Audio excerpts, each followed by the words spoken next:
Hello YouTubers, and welcome to episode 2 of Frank and Sense. It's Frank Cappadocia here, ready to answer some questions that people have proposed. As stated already in my first video, you ask, or how would I put this, ask me no questions, I'll tell you no lies, but if you do ask, you shall receive. So some of you have asked and I'm going to respond, and I want to just be really clear about how this is going to work. I'm not researching any of I don't have time to do that. Actually, I have lots of time, but I don't have the interest really in in-depth research. What I'm going to tell you is exactly what I, Frank, know about a particular topic, subject, area, and respond as accurately and as directly as I can. So you're getting the frank truth as it exists. And I'm also going to try to keep my response to less than 3 minutes and 33 seconds, just because I just want to try to keep things as concise as I possibly can. No one's going to watch past that anyway. All right, so starting with today's question. Again, many questions were asked. I sifted through them. I'm going to respond to each one of them sort of in a slightly different way, but following my rules as outlined. Hugh Briggs. Big Hugh, friend of mine from LU, has asked a question about daylight savings time. So what Hugh has asked is, number one, what is daylight savings time? And number two, does everyone in the world follow it?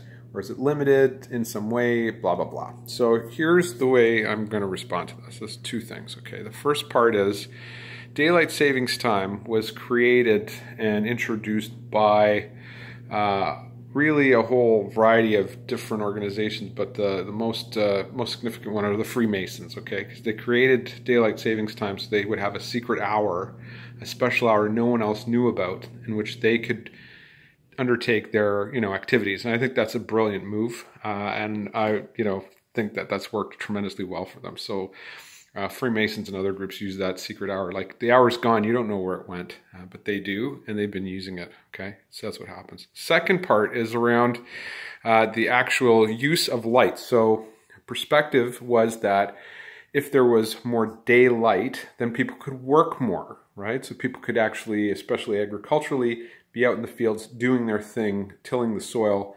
more than they would in an environment where it got, because of change of season, dark a little earlier. So best thing to do is change the actual physical time so that you end up with more light. And the notion would be this would aid in productivity, right? People would have, again, more daylight. They could do more physical things, in particular in an agricultural environment. That's what they do. So the answer to Hugh's question, and sorry, that second part was, is it followed throughout the world? And the answer is no, it is not. There are a number of countries that don't. The number of actual, I think there's even, anyway, there are a number of nations that don't, A, because they don't feel they need it, or B, because of the challenges that it presents. So something that's been talked about now is, with today's technology and the advent of really all kinds of electronic devices and light sources, is it still as relevant as it once was? And it does create a whole series of problems and issues. So there's a lot of research out there about car accidents, for example, that occur the day after daylight savings time is introduced, or issues related to people just being out of sync and having to then resynchronize themselves. So the question from a productivity standpoint is, does daylight savings time really work? But here's what I think, and this is going to be my closing statement on this. If Elon Musk creates a special kind of, flight system similar to the Concorde, right? That can get you, let's say, from Toronto to Vancouver in, let's say, an hour.